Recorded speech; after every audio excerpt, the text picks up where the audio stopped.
ಇವರು ಲಂಡನ್ನಲ್ಲಿ ಎಜುಕೇಷನನ್ನು ಕಂಪ್ಲೀಟ್ ಮಾಡಿ ಮದುವೆ ಆಗಬೇಕು ಅಂತ ಬೆಂಗಳೂರಿಗೆ ಬಂದು ಈಗ ಸುಖೀ ಭವ ಅನ್ನುವಂತಹ ಅದ್ಭುತ ಸಿನಿಮಾಗೆ ನಿರ್ಮಾಪಕರಾಗಿ ಸ್ಯಾಂಡಲ್ವುಡ್ ಸಿನಿಮಾ ರಂಗಕ್ಕೆ ತಮ್ಮದೇ ಆದಂತಹ ಒಂದು ವಿಭಿನ್ನ ಸೇವೆಯನ್ನು ಒದಗಿಸೋದಕ್ಕೆ ಬಂದಿದ್ದಾರೆ. ಅವ್ರು ನನ್ನೆಲ್ಲರ ನಮ್ಮೆಲ್ಲರ ಪ್ರೀತಿಗೆ ಸಂತೋಷ್ ಅವರು. ಸರ್, ಮೊದಲನೇದಾಗಿ ನಮಸ್ತೆ, ಹೇಗಿದ್ದೀರಾ? ನಮಸ್ಕಾರ ಸರ್, ತುಂಬ ಚೆನ್ನಾಗಿದ್ದೀನಿ. ನೀವು ಹೇಗಿದ್ದೀರಾ? ನಾನು ಸೂಪರ್ ಆಗಿದ್ದೀನಿ. ಕಂಗ್ರ್ಯಾಚುಲೇಷನ್ಸ್, ಬಿಕಾಸ್ ಲಂಡನ್ನೆಲ್ಲ ಎಜುಕೇಷನ್ ಕಂಪ್ಲೀಟ್ ಮಾಡ್ತೀರಾ, ಇಲ್ಲಿ ಬಂದು ಮದುವೆ ಆಗೋದಕ್ಕೆ ಬಂದು ಸಿನಿಮಾನೇ ಮಾಡಿಬಿಡ್ತೀರಾ ಸರ್.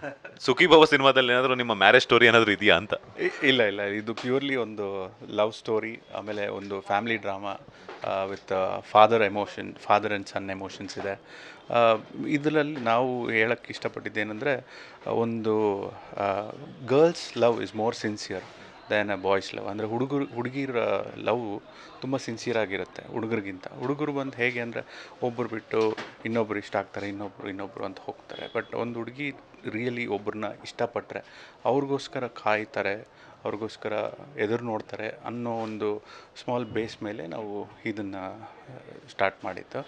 ಸೊ ಈ ಕತೆ ಹಾಗೆ ರೆಡಿ ಮಾಡಿದ್ದು ಎಲ್ಲನೂ. ಇದರಲ್ಲಿ ಒಂದು ಹೀರೋಗೆ ಫ್ಯಾಮಿಲಿ ಡ್ರಾಮಾ ಅಂದರೆ ಅವರ ತಂದೆ, ಅವರ ಅನುಬಂಧ, ಆಮೇಲೆ ಅವರು ಹೇಗೆ ಬೆಳೀತಾರೆ, ಲೈಫಲ್ಲಿ ಏನೇನು ಚಾಲೆಂಜಸ್ ಸಿಗುತ್ತೆ, ಲಾಸ್ಟಲ್ಲಿ ಅವ್ರ ಲವ್ ಸಿಗುತ್ತಾ ಇಲ್ವಾ, ಅವ್ರ ಲೈಫಲ್ಲಿ ಸುಖೀಭವ ಆಗುತ್ತಾ ಇಲ್ವಾ ಅನ್ನೋದು ಸ್ಟೋರಿ.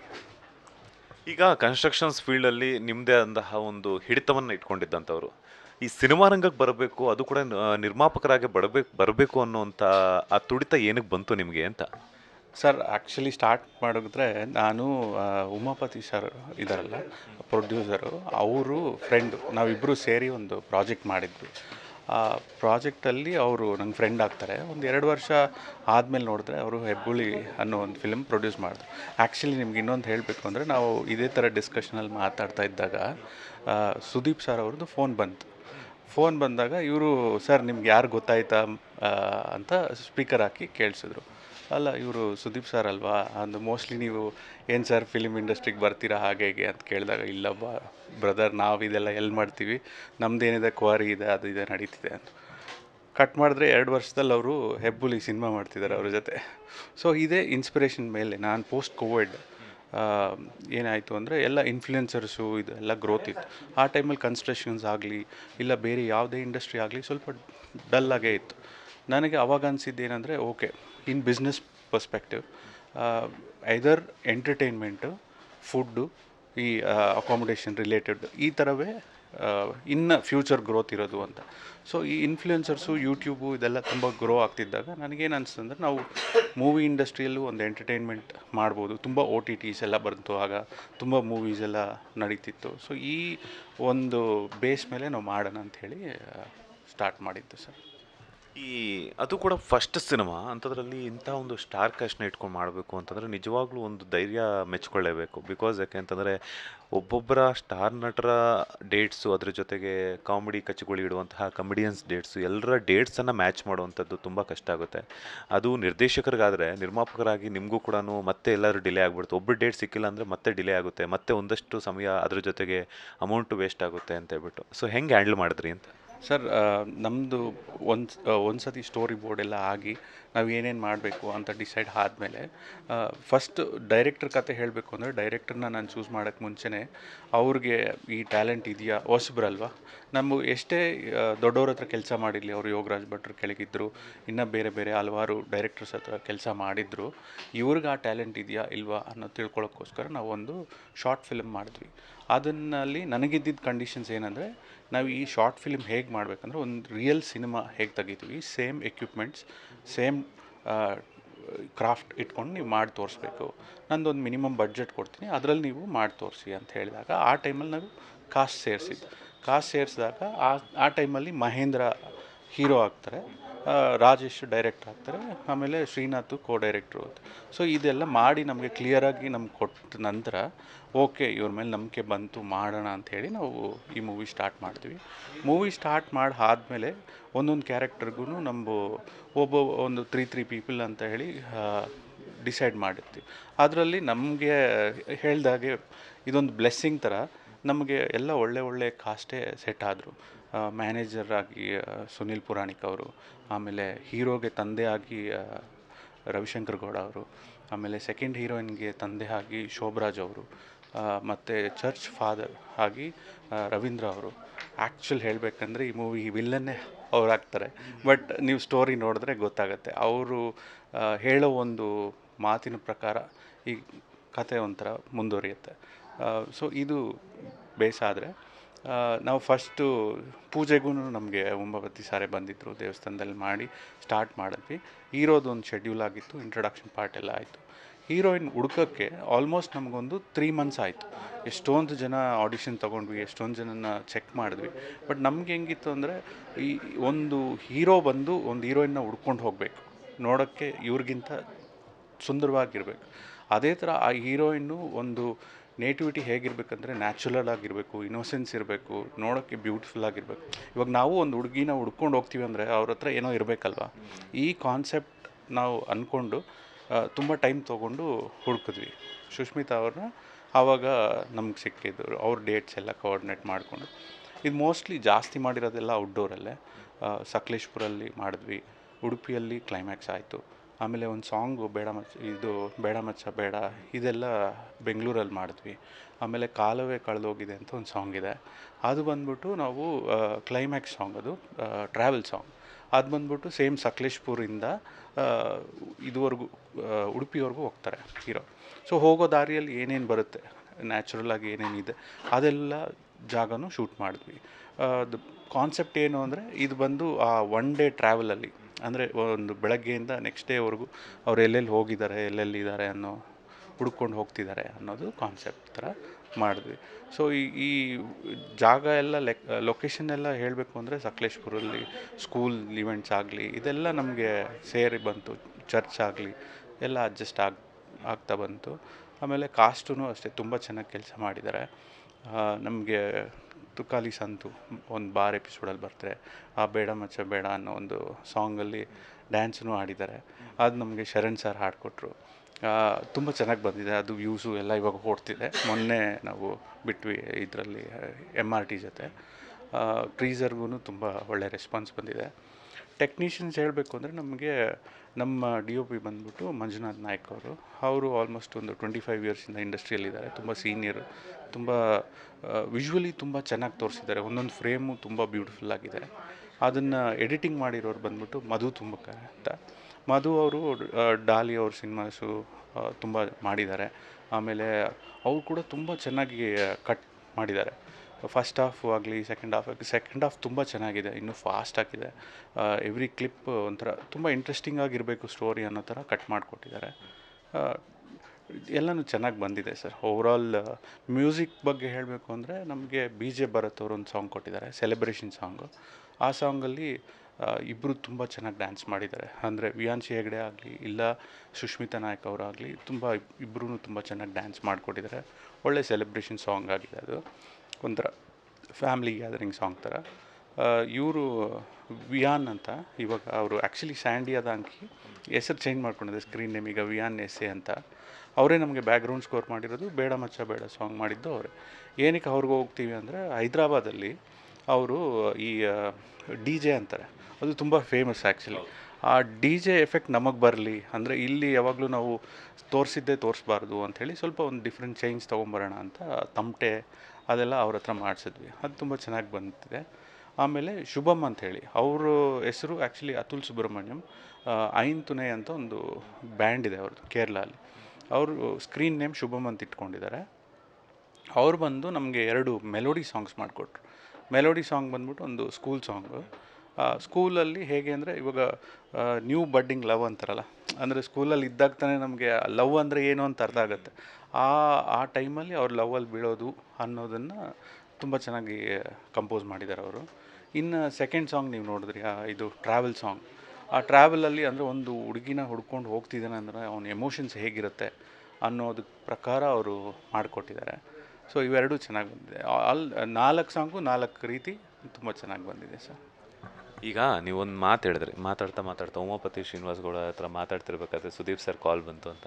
ಸೊ ಮುಂದಿನ ದಿನಗಳಲ್ಲಿ ಏನಾದರೂ ನೀವು ಸುದೀಪ್ ಸರ್ಗೆ ನಿರ್ಮಾಣ ಮಾಡುವಂತಹ ಕನಸೇನಾದರೂ ಇಟ್ಕೊಂಡಿದ್ದೀರಾ ಅಂತ? ಸರ್, ಇದು ನಾವು ಅಂದ್ಕೊಂಡಂಗಲ್ಲ, ದೇವರು ನಿರ್ಣಯ ಮಾಡಿದಾಗೆ. ಹಾಗೇನಾದ್ರು ಆದರೆ ನನ್ನಷ್ಟು ಖುಷಿ ಪಡೋರು ಯಾರೂ ಇರಲ್ಲ ಸರ್. ಬಟ್ ಇವಾಗ ನೋಡೋಣ ಸರ್, ಅದು ಅಪೇಕ್ಷೆ ಪಡಬೇಕು. ಟೈಮ್ ಕೂಡ ಬಂದರೆ ಅದು ಆಗಲಿ ಅಂತ.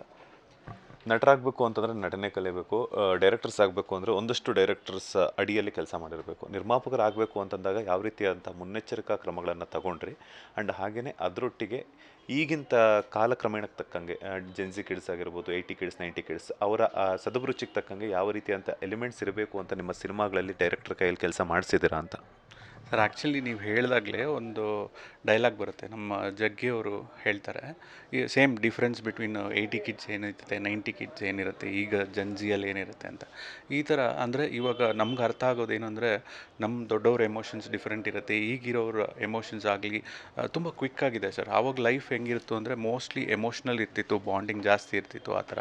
ಸೊ ಇದು ಒಂದು ಫ್ಯಾಮ್ಲಿ ಸ್ಟೋರಿ ಆಗಿದ್ದರಿಂದ ನಾವು ಇವಾಗ ನಮ್ಮ ಹೀರೋ ಅವರ ತಂದೆ ಆಗಲಿ ಶೋಭರಾಜ್ ಸರ್ ಆಗಲಿ ಇವ್ರದ್ದೆಲ್ಲ ಒಂದು ವ್ಯಾಲ್ಯೂಸ್ ಇರುತ್ತೆ. ಆ ಕಾಲದಲ್ಲಿ ಲೈಫ್ ಹೇಗಿರ್ತಿತ್ತು, ಏನಿರ್ತಿತ್ತು, ಏನೇನಕ್ಕೆ ನಾವು ತುಂಬ ಇಂಪಾರ್ಟೆನ್ಸ್ ಕೊಡ್ತಿದ್ವಿ ಅಂದಾಗೆ. ಅದೇ ಥರ ಬಂದಾಗ ಕಾಮಿಡಿ ಲೈನ್ಸಲ್ಲಿ ನೀವು ನೋಡಿದಾಗ ನಮ್ಮ ಇವಾಗ ಲವ್ ಹೇಗಿರುತ್ತೆ, ತುಂಬ ಫಾಸ್ಟ್ ಚೇಂಜಿಂಗ್ ಇರುತ್ತೆ. ಒಬ್ಬರನ್ನ ಇಷ್ಟಪಡ್ತಾರೆ, ಅವ್ರು ಆಗಿದ ತಕ್ಷಣ ಎಸ್ ನೋ ಅಂದಿದ ತಕ್ಷಣ ಇನ್ನೊಬ್ರಿಗೆ ಹೋಗ್ತಾರೆ. ಸೊ ಇಂಥ ಸಿಚುವೇಷನಲ್ಲೂ ಒಂದು ಲವ್ ಅನ್ನೋದು ತುಂಬ ವರ್ಷಗಳ ನಂತರನೂ ಸೇರ್ತಾರೆ, ಅಲ್ಲ ಒಂದು ಅಪೇಕ್ಷೆ ಇರುತ್ತೆ ಅನ್ನೋದನ್ನು ನಾವು ನೋಡ್ತೀವಿ ಇದರಲ್ಲಿ.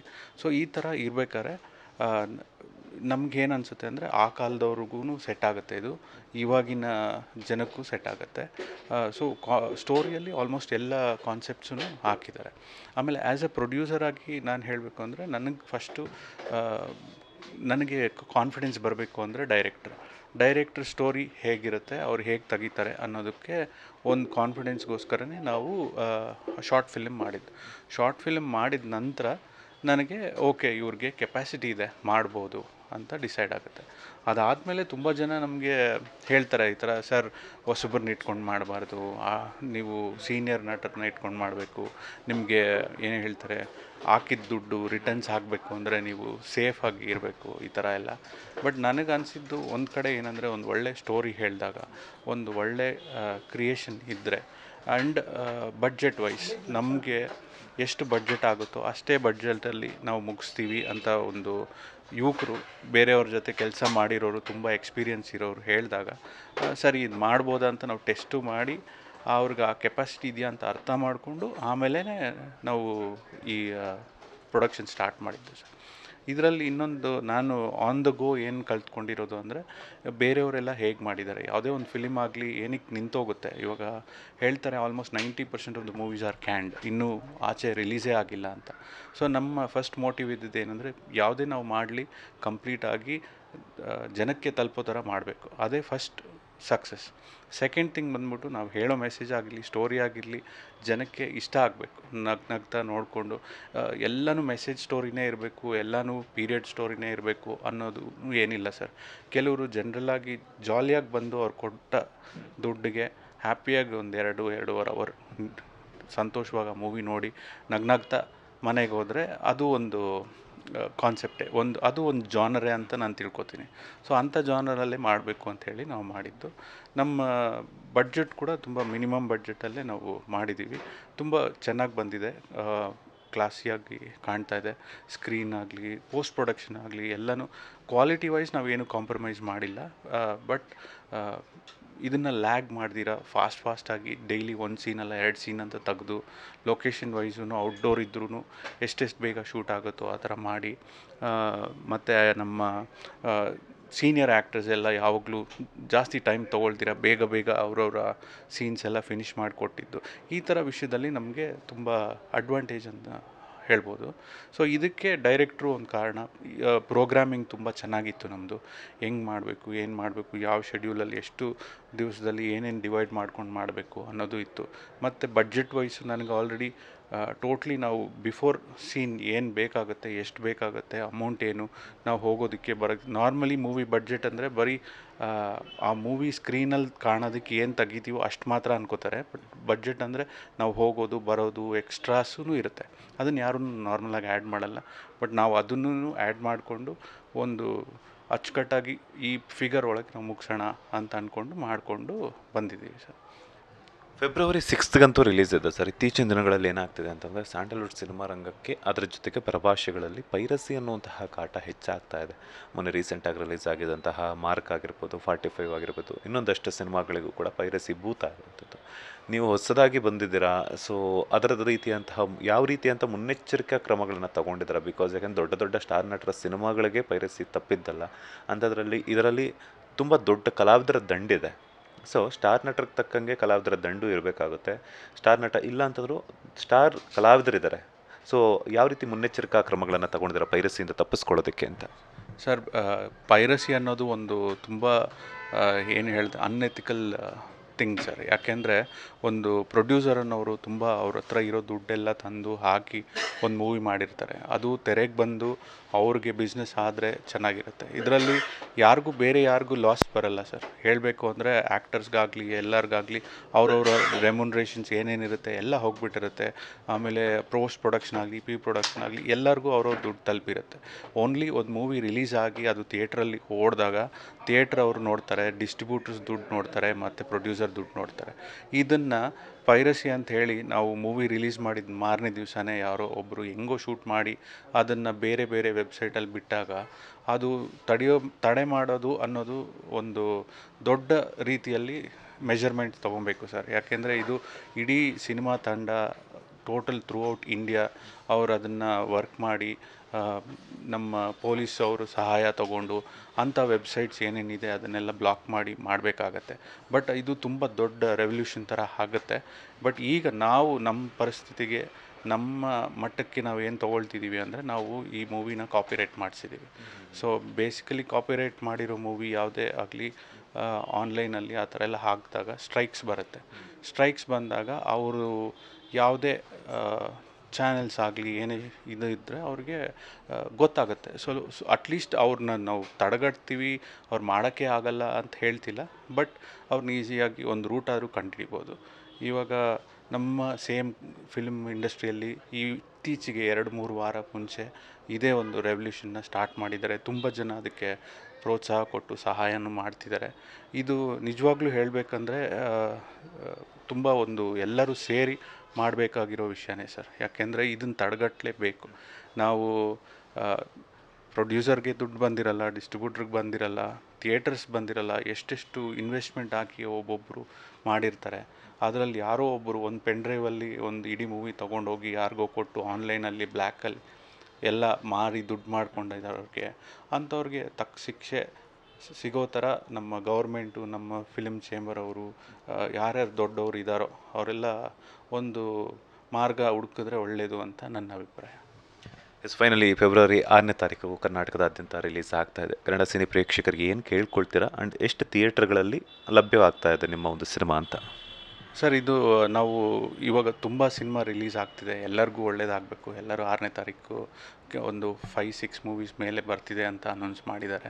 ಸೊ ಥಿಯೇಟರ್ಸಲ್ಲಿ ಸ್ವಲ್ಪ ಹಿಂದೆ ಮುಂದೆ ಇರ್ಬೋದು ಅಂತ ನಾವು ಇಡೀ ಥ್ರೂ ಔಟ್ ಕರ್ನಾಟಕ ರಿಲೀಸ್ ಮಾಡ್ತಿದ್ದೀವಿ, ಎಲ್ಲ ಡಿಸ್ಟಿಕ್ಸು. ಆ್ಯಂಡ್ ಬ್ಯಾಂಗ್ಳೂರಲ್ಲಿ ಮೋಸ್ಟ್ ಆಫ್ ದಿ ಮಾಲ್ಸ್ ಎಲ್ಲ ಬರುತ್ತೆ. ಸಿಂಗಲ್ ಥಿಯೇಟ್ರಿಗೆ ನಾವು ಇನ್ನೂ ಫೈನಲೈಸ್ ಮಾಡಿಲ್ಲ. 1-2 ಶಾರ್ಟ್ ಲಿಸ್ಟ್ ಮಾಡಿಟ್ಟಿದ್ದೀವಿ. ಅದರಲ್ಲಿ ಒಂದು ಸಿಂಗಲ್ ಥಿಯೇಟ್ರ್ ಒಂದು ರಿಲೀಸ್ ಆಗುತ್ತೆ. All multiplexes and other districts. ಇದು ಪ್ಲ್ಯಾನ್ ಇದೆ ಸರ್. ಸ್ಯಾಂಡಲ್ವುಡ್ ಸಿನಿಮಾ ಪ್ರೇಕ್ಷಕರು ಏನು ಕೇಳ್ಕೊಳ್ತಾರೆ? ಯಾಕಂದರೆ ಇದು ನಿಮ್ಮ ಚೊಚ್ಚಲ ನಿರ್ಮಾಣದ ಸಿನಿಮಾ.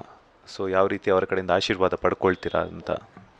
ಸರ್, ನಾನು ಎಲ್ಲ ಜನಕ್ಕೂ ಕೇಳ್ಕೊಳ್ಳೋದು ಏನು ಅಂದರೆ, ಇದೊಂದು complete package family story with emotions ಇದೆ, ಕಾಮಿಡಿ ಇದೆ, ಆಮೇಲೆ ಒಳ್ಳೆ ಲವ್ ಇದೆ, ಪ್ಯೂರ್ ಲವ್ ಇದೆ, ಸಾಂಗ್ಸು ಎಲ್ಲ ಚೆನ್ನಾಗಿದೆ. ಇಂಥ ಸ್ಟೋರಿ ನೀವು ನೋಡಬೇಕು. ಆ್ಯಂಡ್ ವಿಜುವಲ್ಸ್ ಕೂಡ ತುಂಬ ಚೆನ್ನಾಗಿದೆ.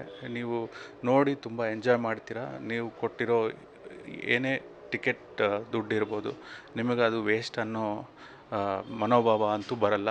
ಅದು ಮಾತ್ರ ನಾನು ಭರವಸೆ ಕೊಡ್ತೀನಿ. ಆಮೇಲೆ ನೀವು ಮೂವಿ ಥ್ರೂ ಔಟ್ ನಗ್ತಾ ಇರ್ತೀರ. ಆಚೆ ಬರಬೇಕಾದ್ರೆ ಒಂದು ಮೆಸೇಜು, ಒಂದು ಎಮೋಷನ್ ಜೊತೆ ಬರ್ತೀರಾ.